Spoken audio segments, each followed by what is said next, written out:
भर दे गोरी, भगत भर दे गोरी, भगत भर दे गोरी, भगत भर दे गोरी, भगत भर दे गोरी, भगत भर दे।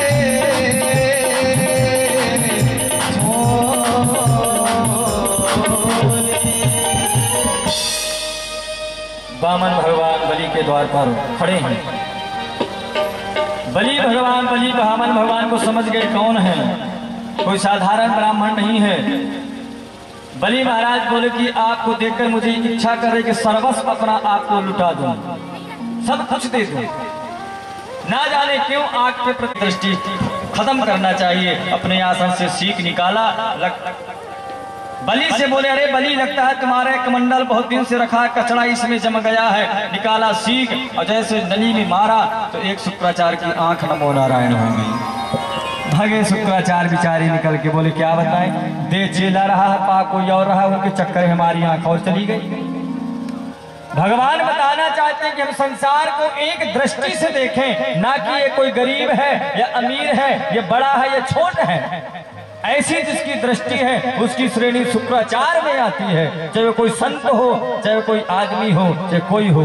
हमें समभाव से देखना चाहिए संसार में। हर एक जीव में, हर एक प्राणी को एक दृष्टि से देखो।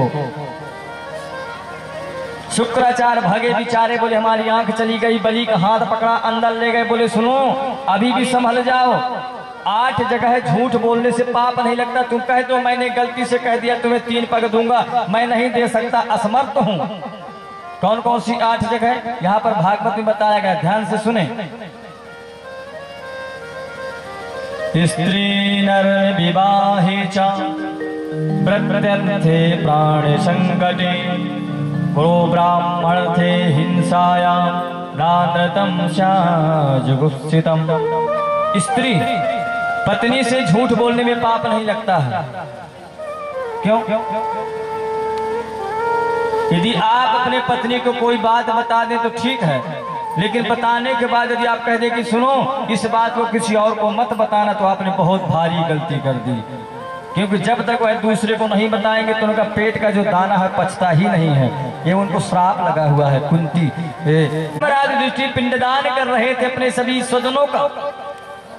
कुंती माँ खड़ी थी, बोली बेटा एक पिंडदान कर्ण के नाम से कर देना। युधिष्ठिर जी बोले क्यों? ये तो ना हमारे जाति का था, ना बिरादरी का था, ना परिवार का था, क्यों उसके नाम से पिंडदान करें? कुंती बोली बेटा हमने बात तुमसे छुपाई थी, वो तुम्हारा बड़ा भाई था, मेरा पहला बेटा था। युधिष्ठिर जी के हाथ से पिंडदान छूट जाता है, आंखों में आंसू आ जाता है। बोले माँ वही तो मैं देखता था, जब भी मेरी दृष्टि उनके पैर की तरफ जाती थी तो लगता था कि मेरी माँ कुंती का पैर और कर्ण का पैर एक जैसे था। आपने पहले क्यों नहीं बताया? हम 5 में से 1 मर जाता, लेकिन हम अपने बड़े भाई को नहीं मरने देते। उस दिन युधिष्ठिर जी ने श्राप दिया था, जाओ हम श्राप देते हैं कि आज के बाद कोई भी बात माताओं के हृदय में नहीं बचेगी। अब पत्नी की प्लानिंग बन रही है कि हमें बढ़िया सा एक हार लेना है, 1 तारीख को सैलरी आने वाली है।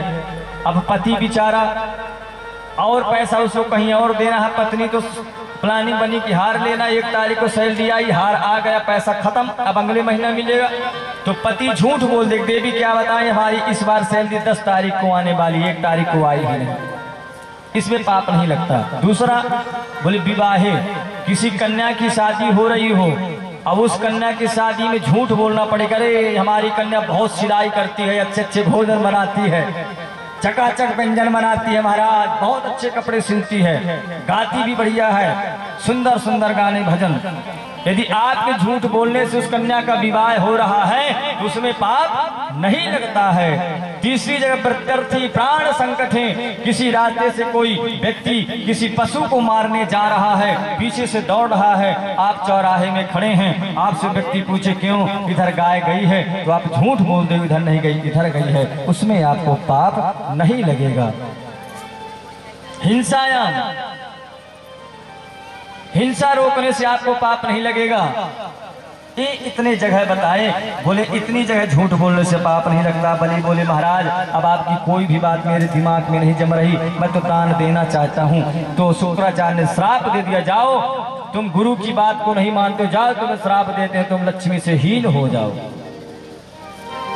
और वामन भगवान को बलि महाराज संकल्प करते हैं कि ब्राह्मण रूपाय वामनाय इमं त्रिपदानि पृथ्वी हम संप्रदेतदे, मैं 3 पग पृथ्वी वामन भगवान को दे रहा हूँ। और जैसे संकल्प भगवान के हाथ में गया, भगवान बोले प्रणाम करो, और जैसे बलि प्रणाम करते हैं वामन भगवान विराट रूप बना लेते हैं। बोले विराट भगवान की जय हो। अब तो महाराज जो इतना सा बच्चा था, देखते देखते देखते मस्तक तक आसमान में छू गया, एक पैर जमीन में, दूसरा पैर सीधे ब्रह्मलोक पहुंच गया। जैसे ब्रह्मलोक पैर पहुंचा, ब्रह्मा जी तुरंत उनके पैर को धुलकर कमंडल में रख लिए, वही फिर गंगा जी बनकर अवतरित हुई हमारे पृथ्वी में। तीसरा पैर अब कहाँ रखें? बोले पकड़ लो बलि को।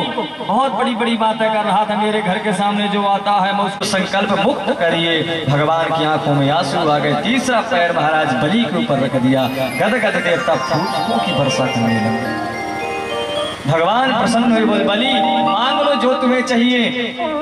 बलि महाराज हंस पड़े, बोले देखो तो अभी ये भिखारी बनकर मेरे से मांग रहे, जब कह रहे मांग लो, अब मैं तो पूरी सारी संपत्ति सब कुछ मैं दान दे दिया हूँ, अब दान दी हुई चीज नहीं वापस नहीं ले जाते हैं, अब मुझे कुछ नहीं चाहिए। भगवान बोले नहीं हम तुम्हें देना चाहते हैं।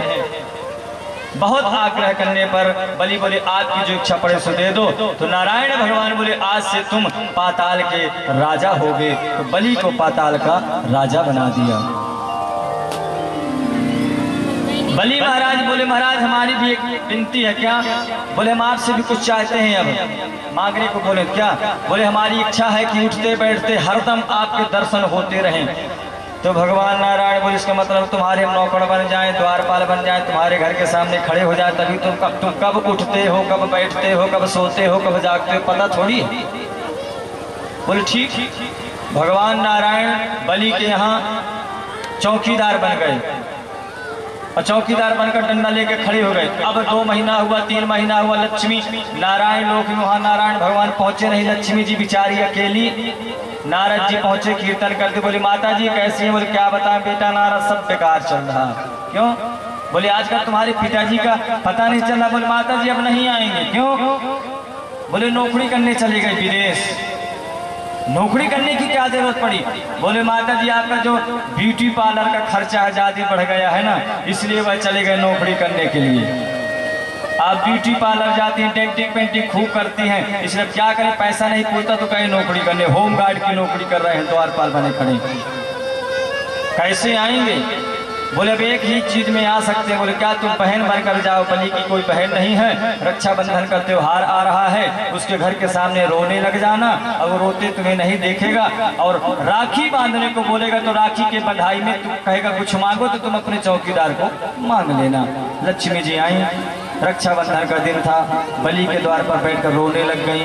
बलि महाराज निकले, बोले देवी आज दुनिया की जितनी बहनें होती हैं सब अपने मायके जाती हैं, भाइयों की कलाइयों में राखी बांधती हैं, तुम यहाँ रोती हो, तुम्हें क्या कष्ट? बोली क्या बताएं, हमारे कोई भाई नहीं है, हम किसके कलाई में राखी बांधे? बलि महाराज बोले कि देवी हमारे भी कोई बहन नहीं है, आप हमारे ही कलाई में राखी बांधो। और आज लक्ष्मी जी बलि के हाथ में राखी बांधती हैं। येन बंधो बलि राजा दानविंद्रो महाबल। बांध लिया उनको बलि को। तेन तम प्रतिबंधना में रक्षे माचल माचलम। अब तो बलि महाराज बन गए रक्षाबंधन के सूत्र में। बलि महाराज बोले बहन आज जीवन में पहली बार हमारी कलाई में राखी बंधी है, जो तुम्हें चाहिए सो ले लो।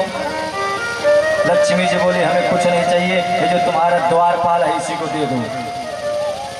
बलि के कान खड़े हो गए। इतने सारे अच्छे अच्छे हमारे यहाँ लोग हैं पर इनको नहीं मांगे, द्वारपाल को क्यों मांगी? देवी जी कौन हो? तब लक्ष्मी जी अपने रूप में प्रकट हो गई। नारायण को बोली चलो तुम्हारी खबर तुम वहां लेंगे, पहले इससे निपटे। बलि को बोली तुम्हें शर्म नहीं आती? हम अकेले बैकुंठ में 3 महीने से पड़ी हैं, तुम यहाँ इनको चौकीदार बना के रखे हो। बोले बहन जी क्या करें, तुम्हारे पति ही जबरदस्ती कर रहे तो हमने चौकीदार बना लिया। अब वहाँ से नारायण भगवान जब जाने लग गए ना, तो भगवान बोले कि ठीक है, हम तो नहीं रहेंगे परात से, ब्रह्मा विष्णु महेश, हम तीनों देवता 4-4 महीना तुम्हारे यहाँ आकर चौकीदारी करेंगे। वही 4 महीना जो होता है उसी को हम लोग कहते हैं चातुर्मास। उस 4 महीना भगवान नारायण बलि के वहाँ जाकर चौकीदारी करते हैं। जो आषाढ़ सावन भादव कुमार 4 महीना जो होता है वो चतुर्मास का होता है। और चतुर्मास भगवान नारायण का बलि के यहाँ निकलता है, जो चौकीदारी की नौकरी करते हैं। उसको हम लोग कहते हैं भगवान शयन कर रहे हैं। अरे भाई, जब भगवान शयन करेंगे तो हम लोग क्या करेंगे? जब भगवान सो जाएंगे तो हमारी क्या दशा होगी पता है? भगवान कभी नहीं सोते, कभी नहीं। यदि भगवान सो जाए, पलक की झपक लेंगे तो पूरी सृष्टि प्रलय हो जाएगी। भगवान तो पलक भी नहीं झपकते हैं, सोने की जो बात दूर है।